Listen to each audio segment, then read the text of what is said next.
They should be the most innocent members of society. But children can be capable of the most sadistic, premeditated, and brutal murders. They beat him and hit him with a bottle. One of them stabbed Jay straight through the heart. What drives these kids to kill men, women, friends, family?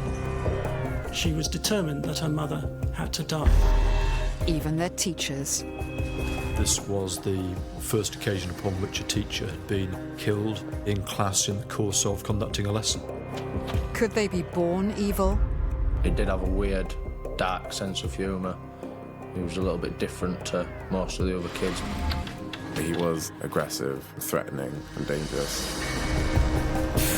Or are they victims of their environment?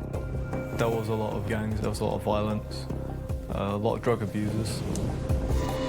With exceptional access to real police tapes. The voices are talking to me, you need to make a sacrifice or we're going to come and get you, you need to do it. And interviews with those closest to the victims and the perpetrators. A red mist had simply descended.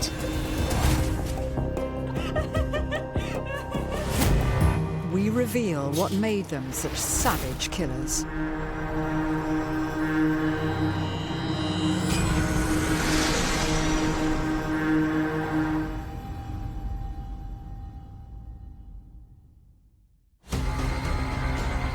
In 2014, police were called to a secondary school in Leeds, where they were faced with a shocking scene. There was absolutely nothing to explain why he became so determined to cause her death. A much-loved teacher had been brutally slain in the middle of a lesson. She got up and tried to make her escape, but he followed and persisted with his homicidal attack. The murder sent shockwaves through the country. Even in a world in which we've become accustomed, sadly, to knife crime, Anne Maguire's death was particularly shocking. More shocking still, the killer was one of the teacher's own students, 15-year-old William Cornick. A fact which was to make this case and his murder trial the first of its kind in the UK. There was absolutely nothing about him that would say to you there is someone who is dangerous, let alone someone who is liable to carry out a murder. A seemingly model pupil, Cornick had no history of trouble at home or at school. But what was it that made this 15-year-old suddenly and so violently decide to murder his teacher? You would think you were dealing with a very likeable young man, yet beneath the surface there was a rage that was hidden.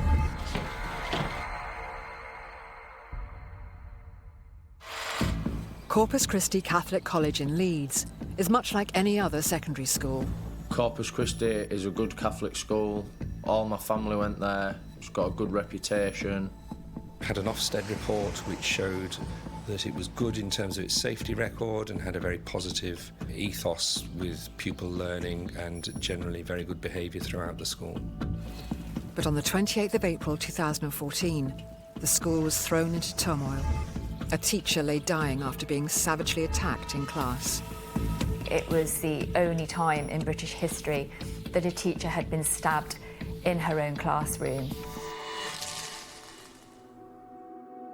The victim of this savage and surprise attack was much-loved Spanish teacher Anne Maguire. Miss Maguire was a kind teacher. I loved her in my eyes. What makes this as tragic a story as you can imagine is that Anne Maguire wasn't just a teacher, she was a stalwart of a whole school community. Anne had dedicated her entire career, spanning over 40 years, to Corpus Christi, teaching generations of families from the local area. She was said to be an immensely approachable, warm-hearted teacher who had the pastoral needs of her students at heart. The two things she devoted her life to was her teaching and her family. She lived in Leeds with her husband, Don, and she had 4 children. Her 2 daughters, who were natural children, but she also adopted her sister's 2 sons, I think back in the 1980s, when unfortunately her sister died. It would be a total shock to everyone how this hugely well-liked and caring teacher could be murdered. and that one of her own pupils had struck the deadly blows. The actual circumstances of the killing were savage. With GCSE exams imminent, Mrs. Maguire had been leading a regular Spanish revision lesson for a class of 15 and 16-year-olds, with the pupils split across 2 classrooms. One of these pupils was 15-year-old Will Cornick. During the Spanish lesson, he got up from his seat where he'd been working, took out his knife. Cornick then concealed the 21-centimetre blade in the sleeve of his shirt. Going out of one classroom, entering the classroom in which she was teaching. Mrs. Maguire, who was focused on what she was teaching, was caught completely off guard and was totally defenceless. She was bent over a desk helping another student. He approached her from behind and then stabbed her to the back and to the neck on 7 occasions. The savagery of this attack and the calmness on the build-up to stabbing Anne Maguire shows his hatred for his teacher. He was totally calm and he wanted to enact the most severe pain he could on Anne Maguire. This shows that this was a personal attack. He wanted to cause pain and nothing was going to stop him. The worst injuries were in her neck, so the injuries were absolutely horrendous. She got up, realised she'd been stabbed and tried to make her escape, but he followed and persisted with his homicidal attack. Somehow, Anne managed to escape to the safety of another room. Mrs. Maguire was dying and she knew that she was in a really bad way. Cornick, meanwhile, discarded the knife and calmly returned to his desk, where he was apprehended by other teaching staff. Will Cornick, as we know, went and sat back in his chair. One of the teachers eventually took him down into the reception area to wait for the police. News of what happened quickly spread around the school, including the lesson Zach Capitano was in. From my English class, I could see the front yard of the school, and an ambulance response car turned up, and then a police car turned up, and then the big police van with the armour turned up. And I asked the teacher what was happening. The teacher said, "Oh, I don't know, nothing." And then one of our other teachers came through and said that our lesson will be extended because there'd been an incident with a teacher. I said to my teacher, I bet it's Will Cornick. She looked at me in shock, as if to wonder how I knew. While police detained Cornick, paramedics tried desperately to save Anne Maguire's life. Anne Maguire was given emergency treatment, taken to hospital, but unfortunately I don't think there was very much they could do. The injuries were absolutely terrible. I think the first paramedic on the scene said that they were some of the worst stab injuries that they'd ever seen. But what was it that made this 15-year-old suddenly and so violently decide to murder? And could it have been prevented? 15-year-old Will Cornick had become the first pupil in the UK to murder a teacher while in school, when he viciously attacked his Spanish teacher, Anne Maguire, with a knife, stabbing her 7 times in the neck and back. This was the first occasion upon which a teacher had been attacked and killed in school and indeed in class in the course of conducting a lesson. Following the murder, attention immediately turned to why the teenager had carried out the heinous crime. William Cornick was born on the 26th of June, 1998. According to his parents, he was a loving and caring son who had a good relationship with his older brother and his younger stepbrother. His parents had separated when he was 6 years old, but the split had been amicable. Will had been brought up in the Leeds area by a family that were a very close family, very loving family and a very supportive family. There had been a divorce, the parents lived separately, but they were both very responsible people. There's nothing in the divorce of Cornick's parents that raises alarm bells for me. Many children go through divorce of their parents, and it only causes problems when there's hostility and aggression and associated problems. We don't see that in this case. Cornick had never been in trouble with the police, At school, he was described as a good student with an excellent attendance record. He was a young person who was bright, intellectually able, and in fact had undertaken GCSEs a year earlier than otherwise he would have done. In his school report the year before the murder, Anne Maguire had even described him as a bright and conscientious student. Zach Capitano was a classmate of Cornick's. I think we first met when we was maybe about 13, 14 years old properly. He was in my form class for 2 years. On a morning he used to play cards with Will. We played different games like blackjack and Scabby Queen, things like that. Before we went to class, when we were sat in form. I was in the same English and maths as Will. He seemed normal. He wasn't my type of person. We had different tastes for things, but he just seemed like another normal kid in my class. He was possibly a bit shy, possibly a bit reserved, possibly a little awkward or strange in some ways. But in many ways, not very different from hundreds of thousands of similar teenagers out there. Normally, as a psychologist, when looking at children who murder or commit serious violence, I would expect to see telltale signs. Things such as an unstable environment. There was absolutely nothing about him that would say to you there is someone who is dangerous, let alone someone who is liable to carry out a murder. So why did Will Cornick commit murder? One thing that was evident was his dislike of Anne Maguire. Will always said that he didn't like Miss Maguire, but we always thought it was just the normal dislike for a teacher. There was teachers that I didn't like, teachers that other pupils didn't like, but would have never dreamed of doing anything like what Will did. 3 months before the murder, in a seemingly innocuous incident, Cornick had been reprimanded by Mrs. Maguire. There had been a difficult interaction between Will and Anne Maguire in the February, and this seemed to have arisen because he didn't do any homework and then was placed on detention, which meant that he couldn't go on a bowling trip. That was almost like public humiliation for him.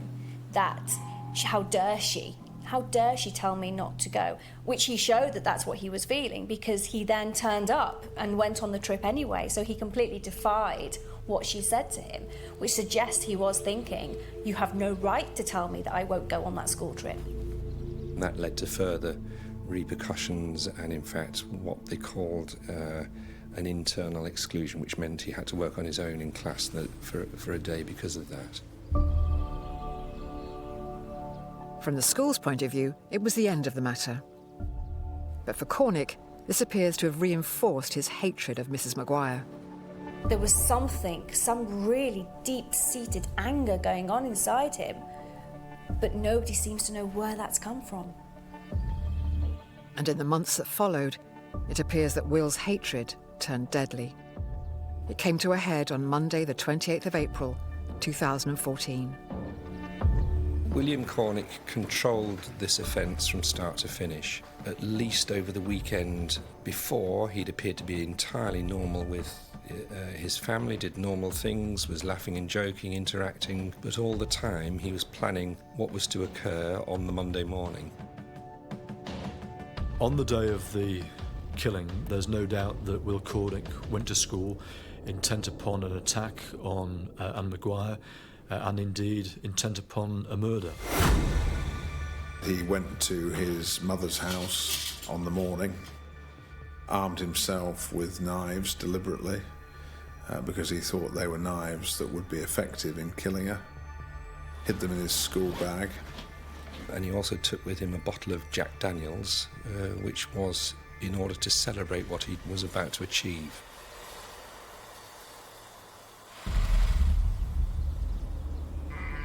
Despite the fact he was planning to commit murder that day, Cornick didn't seem to be nervous. In fact, he appeared very relaxed. The morning that it happened, I asked Will if he wanted to play cards, and he said no. And I said, oh, should we play cards tomorrow then? And Will said, oh, I won't be here tomorrow. And I just thought he was going to pull a sickie from school or just not come in and skive. So we parted ways after form class. went on to the rest of his lessons, and then I was in English and he was upstairs in Spanish. Rather than trying to hide what he was planning to do, Cornick had also gone out of his way to make sure other classmates knew he intended to kill. He even showed pupils on the Monday morning the knives that he had in his possession. Telling them what he planned to do, but none of them believed him. This isn't something that he had been stewing with himself and plotting internally. He actually made this known to people. He wanted to brag almost about what he was going to do. So maybe then once he's told enough people, he almost has to go through it. Once the lesson with Mrs. Maguire began, Cornick carried out his gruesome plan.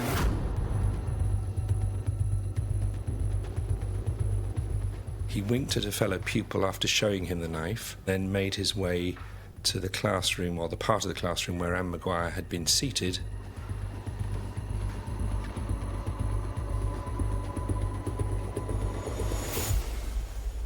And then he began to stab her repeatedly to the back and the neck and other parts of her body. Hearing a commotion, other staff went to help Mrs. Maguire. She ran from the classroom and into the arms of another teacher, Susan Francis, whose bravery and decency stood in stark contrast to the behaviour of Will Cornick. She took Anne Maguire, who obviously was bleeding very badly, into a workroom. And put a foot against the door to stop Cornick getting into this other room. She held Anne Maguire in her arms, spoke to her about her own children, Anne Maguire's children, and told her that she was loved. Strikingly, Cornick remained calm throughout the attack, showing no concern even as Anne Maguire lay dying. He then returned to where he'd been sat originally and said to the class, so that they could all hear, good times.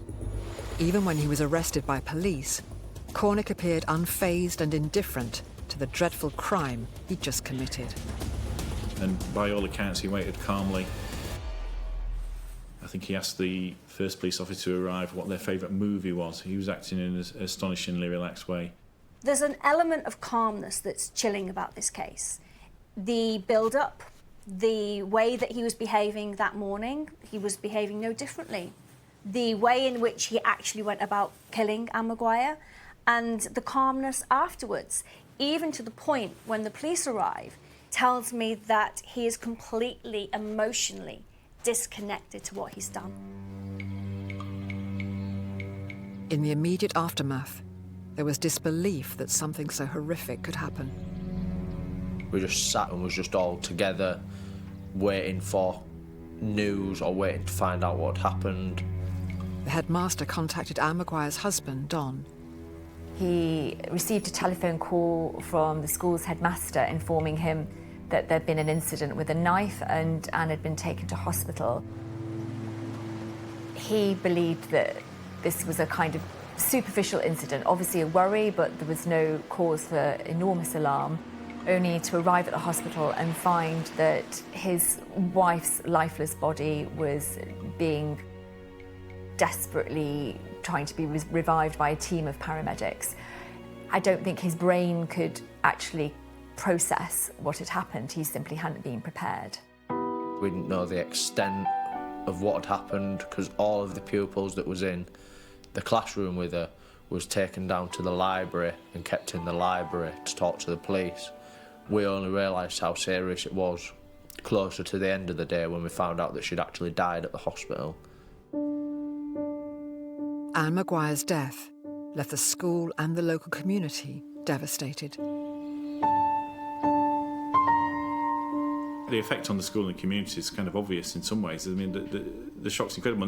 No school in Britain's really had to cope with anything like that before. I mean, there have been teachers, unfortunately, who have died, but not at the hands of a pupil in a classroom.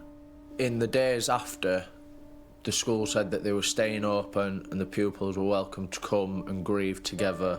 The head teacher did an amazing job of looking after us all. Everyone was writing out like prayers on pieces of paper for Miss Maguire and hanging them on the trees in the chapel and things like that. It would be really difficult for a school to move on from such a horrific incident. You'd have the trauma of the pupils, the trauma of the teachers, the sadness and the grief that they go through.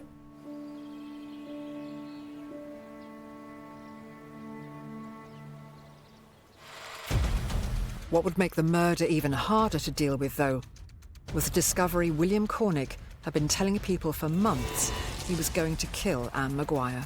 He'd exchanged Facebook messages with some of his friends in which he'd spoken of his intention to kill her. Vitriolic messages with incredible violence in them. I'm not looking forward to tomorrow.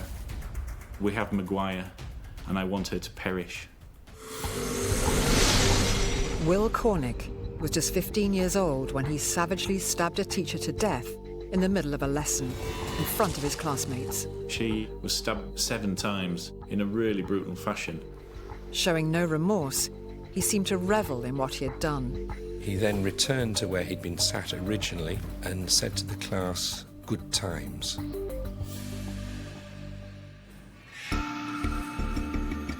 With Cornick in police custody, an investigation now began to try and work out why a bright pupil with no apparent issues could carry out such a brutal act.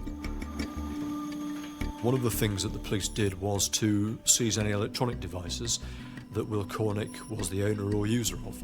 That included his mobile telephone, and when the police interrogated what was on his mobile telephone, they discovered that there were many photographs of knives.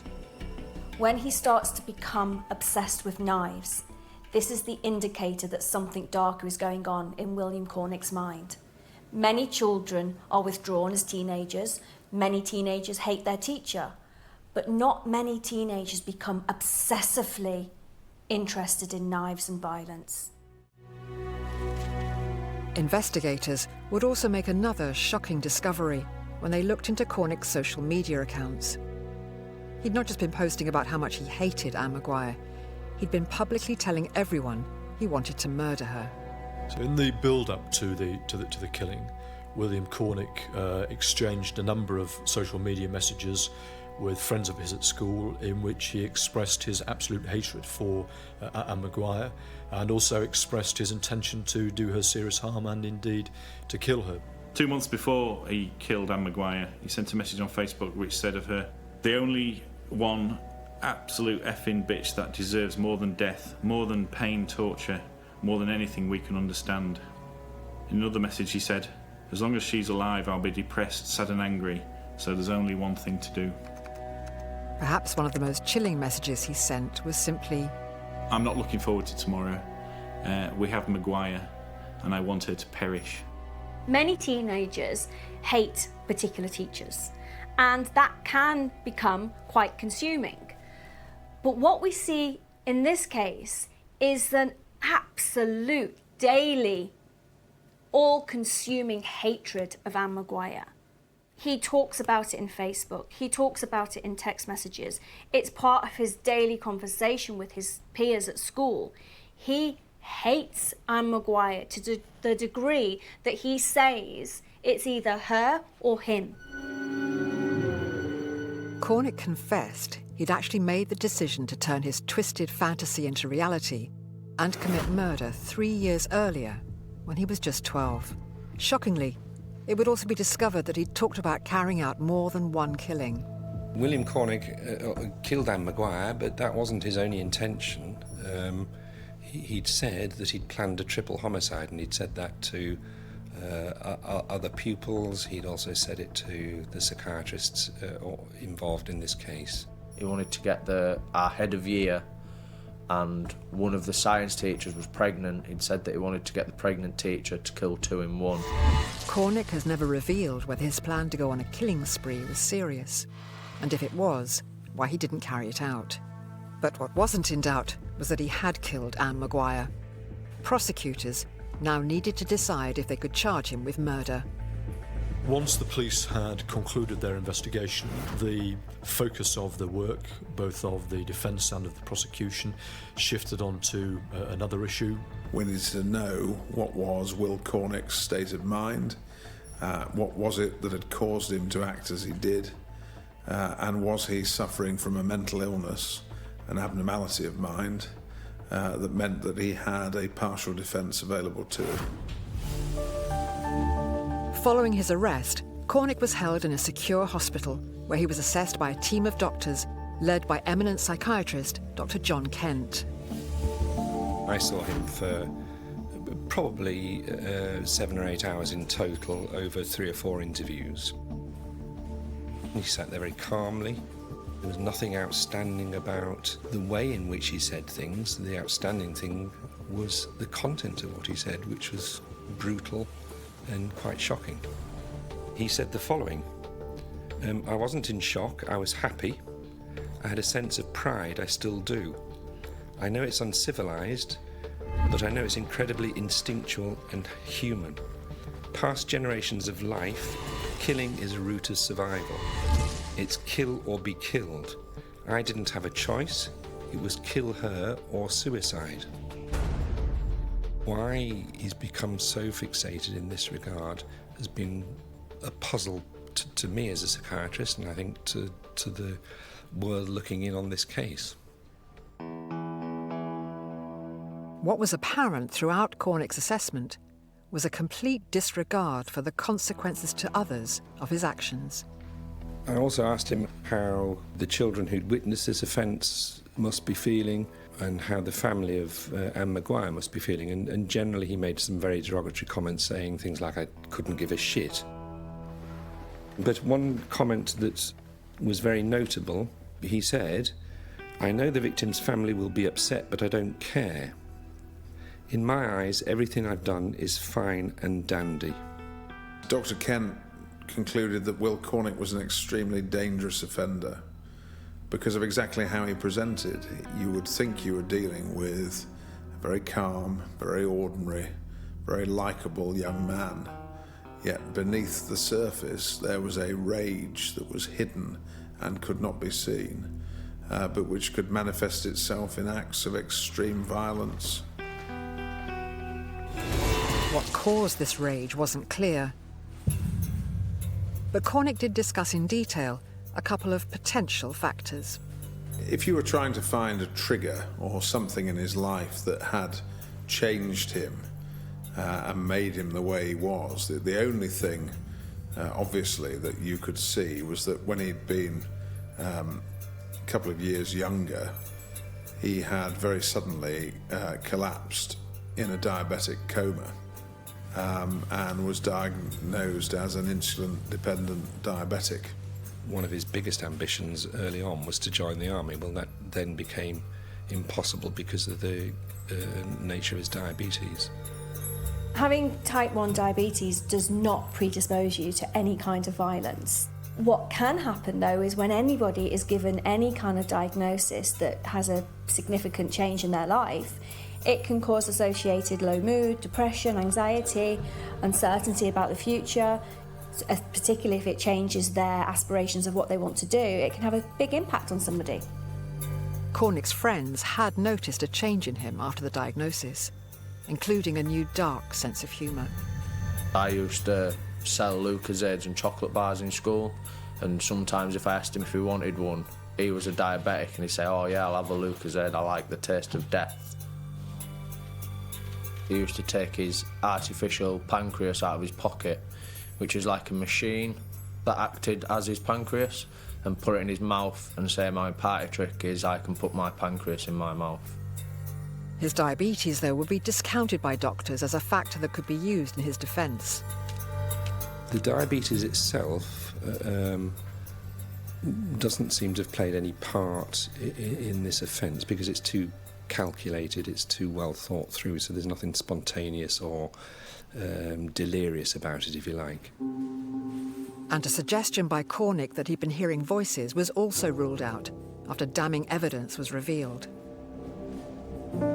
In December 2013, in fact it was Christmas Eve, Will Cornick posted to a friend that he had thought of brutally killing Mrs. Maguire, and that he would then say that he heard voices in order to get eventually what he described as comfy walls. And in fact he later did assert that he was hearing voices. I thought that he was possibly or probably using those expressions as a way of trying to manage the court process. In my opinion, William Cornick is testing the water for possible defences to get off murder. For example, the psychosis comment and referring to his diabetes. But actually, he might be bright, but he's not bright enough to understand the complexities of the legal system. There were clearly disturbing attributes to William Cornick's character, but ultimately he was assessed to be of sound mind when he killed Anne Maguire. Once we'd seen the expert report prepared by the prosecution, what was absolutely clear from those reports was that nobody was saying that Will was suffering from any sort of psychotic episode or other form of psychotic illness at the time of the killing. In other words, we could rule out anything like schizophrenia or any other type of psychotic episode. What they were all sure about was that he'd intended to kill Anne Maguire and that he remained extremely dangerous. Left with no credible defence, Cornick was advised that his only option was to plead guilty to the murder of Anne Maguire. When a person enters a guilty plea, there is no trial and no evidence is called. What happens is that there is a hearing at which the prosecution outlines to the judge the factual circumstances of the killing. On the 3rd of November 2014, William Cornick was sentenced to life in prison with a minimum term of 20 years. As he was sentenced, Cornick showed little emotion. I didn't ever think that Will Cornick seemed particularly concerned about the situation he was in. His parents were incredibly concerned for him. But I never had the impression that Will Cornick himself was very frightened of the consequences, if you like. He continued to view this as being a necessary evil, by which I mean that it had been necessary for him to kill Anne Maguire, and therefore it was necessary for him to serve a long sentence in custody, if that's what it needed to get the job done.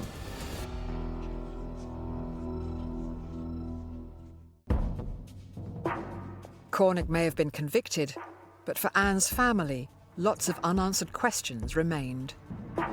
Why was Anne killed is a question that the family are still asking today.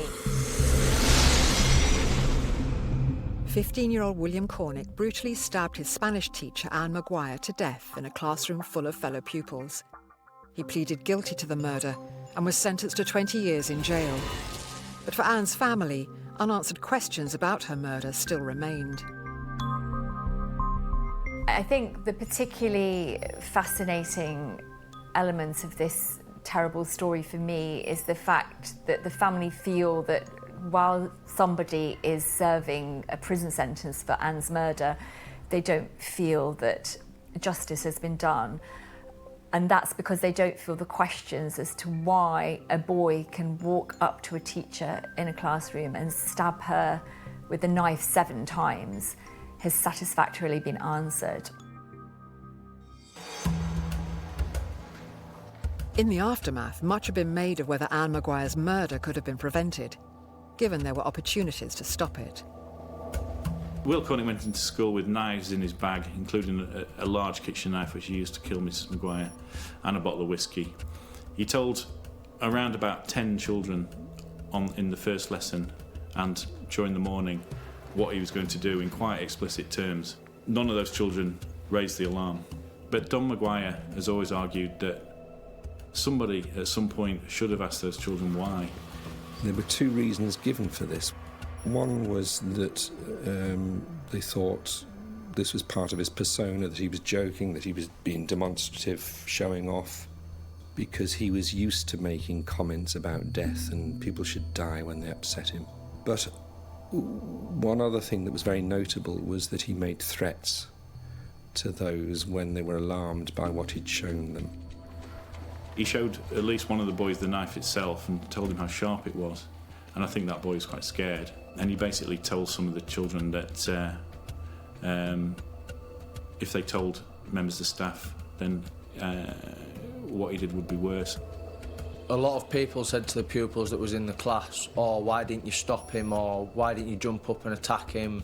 But I don't think in that moment anyone knew how to react. It was an absolute shock to everyone. I think it was just so out of the ordinary and no one expected it that there was nothing that could have been done to stop it or to prevent it.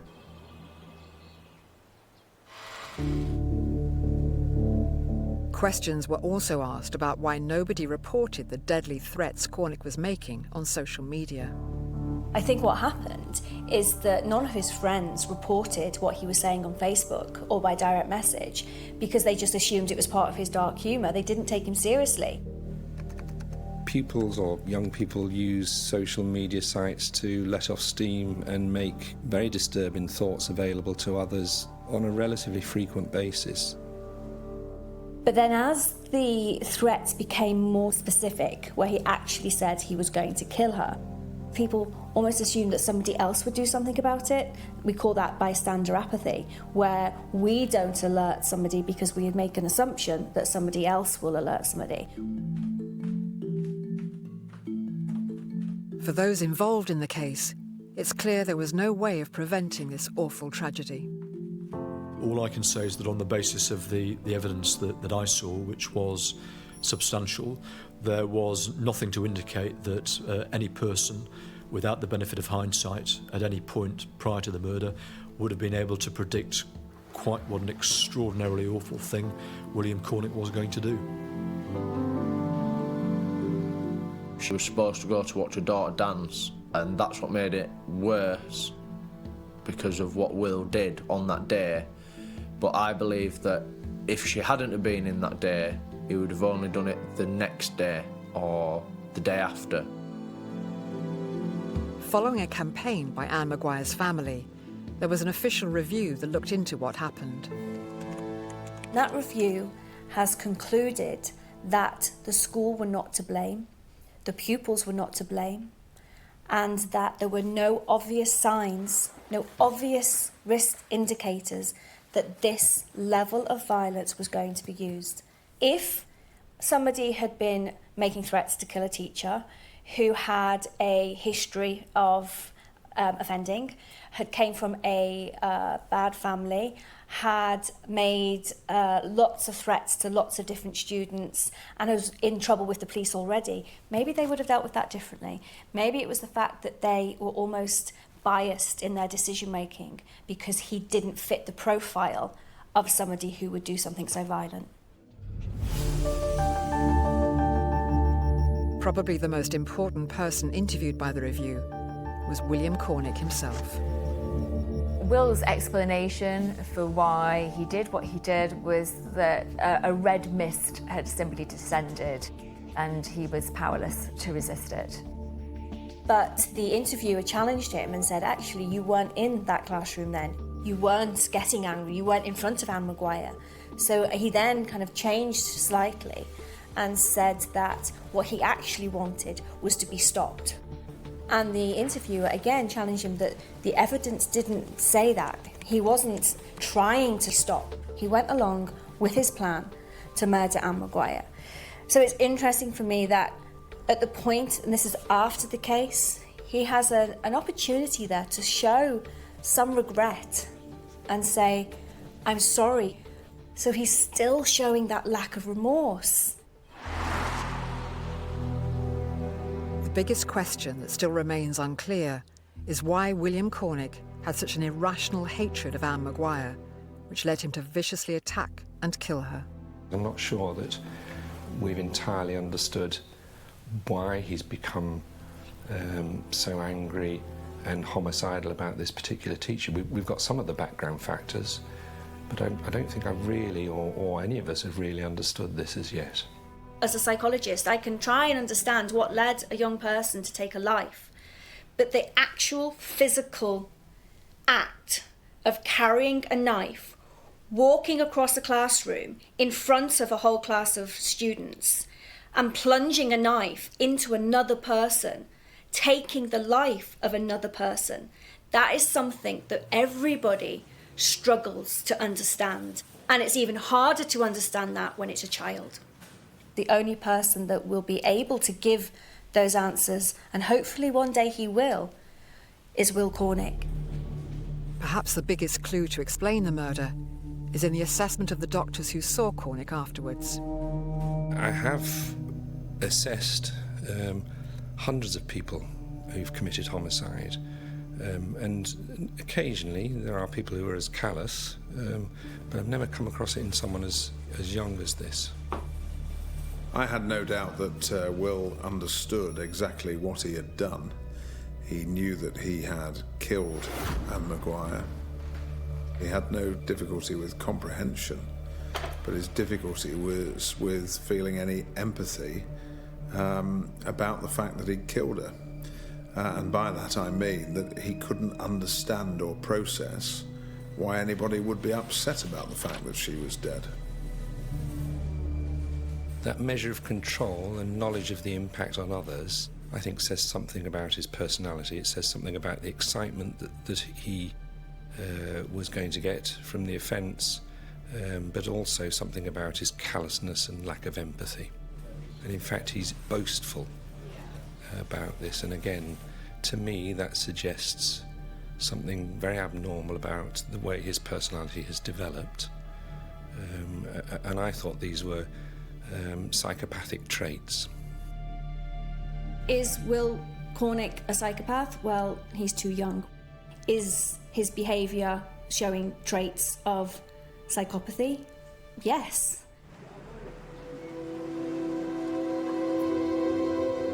Psychopaths can't be diagnosed until they're over 18. But given the psychopathic traits he's already shown, it's likely William Cornick will spend significantly longer in jail than the minimum 20 years he was sentenced to. The question of whether Will Cornick will ever be rehabilitated so that he can be released remains to be seen, but there are some challenges for him ahead. Not only does he have a personality disorder or adjustment disorder with psychopathic traits, but he was also adept at convincing people in authority that he presented no harm, and that was one of the features that resulted in John Kent concluding that he was a particularly dangerous individual.